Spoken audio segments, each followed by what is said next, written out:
On this week's Homeschool Mama Self-Care podcast, I let you know that I've read your diary. Not really. I have consulted Madame ChatGPT, and she tells me that there is a deep, dark secret in most homeschool moms' lives, and you get to listen to the details on my podcast, tomorrow morning, something like that. For all the American folk out there, I wish you a happy Thanksgiving. And so is King Henry. And I am really grateful to be walking alongside you in your homeschool mom life. I was really intrigued by what I'm sitting down for lunch today. I realized that in my podcast queue is a podcast conversation or a podcast episode by Julie Bogart on boundaries. And so, of course, I had to listen. Now, I've heard a thread of this conversation in one of her other podcast episodes at some point, and it isn't exactly the same discussion. It's not at all the same discussion that I have when I talk about boundaries. Of course, I think that word is well overused in our culture, wouldn't you say? And I do understand the notion of when we are trying to create boundaries, but really it's a resistance to creating relationship or building strong, healthy relationship that serves everyone. And I, in all my life coaching experiences, my formal coaching moments, where I have been coaching women to address their boundary issues, I've learned that I'm not just helping women address their boundary issues, their boundary breaking moments that they're having with other people. It's not just about learning to say no or not doing things. It is also about saying yes to yourself.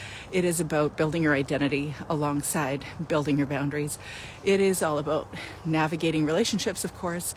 It's navigating your relationship with other people, though, and also navigating your relationship with yourself and getting a sense of yourself. So it was interesting to hear that is a discussion now in the homeschool mom realm beyond what I've been putting out there in the last few years. I know it's important because I know the energy that it expends when we aren't clear on how we're relating to ourselves, to other people, and really owning who we are in the world outside of our homeschool mom role.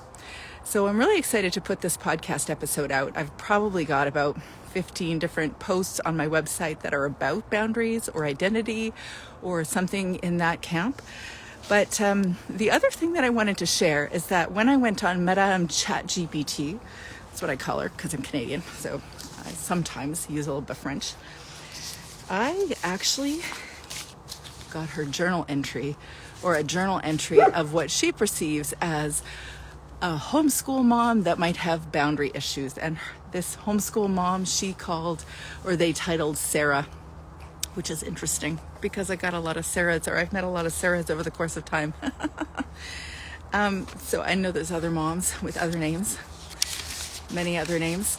But Sarah shares her journal entry, what it's like at the end of a homeschool day. And even though it's got a lot of energy, it's a lot of words, she's verbose. She's loquacious. Both words that mean that she talks too much, or she has big words, or she speaks with grand words. Anyways, it's very interesting to listen to because the core motivations of Sarah are ones that I have heard, both from myself and from you. And so if you're interested in learning more about Sarah Strengthen's journal entry, you can listen into my podcast episode. I also didn't comment this last week about John Oliver's commentary on homeschooling. I definitely watched it a couple times. I was intrigued. I watched it long enough to try to really hear what the subtext was, why he was speaking to what he was speaking. And my initial reaction, as soon as someone starts speaking against homeschooling, is probably the same as yours, a little defensive, a little annoyed, misunderstood, all those things. And then I listened again and again, and I went, okay, no, I see his end point, his conclusive point, and there's some various things that I go, oh yeah, well, actually I understand why people see what they see from perhaps his or someone similar to his perspective. But of course, I also have about 25 different things that I could respond to, and I thought about it. I did think about it, but can I tell you why I didn't? because I don't care what other people think about my homeschool choice. And I'm not messing with you. I don't just say that. I really don't care.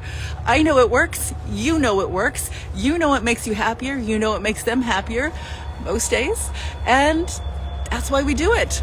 So just keep on keeping on doing the thing that you love to do. Live your life on purpose, on your own terms. Continue to grow the relationships in your world, both with yourself and with other people, in a way that feels congruent with you. Now, I think I should take a sign from the universe. The train is passing by. My son needs to be picked up, and I need to move on to the next thing and manage my time. I hope you and your family have a lovely week this week. And if you are an American, then I wish you a wonderful Thanksgiving.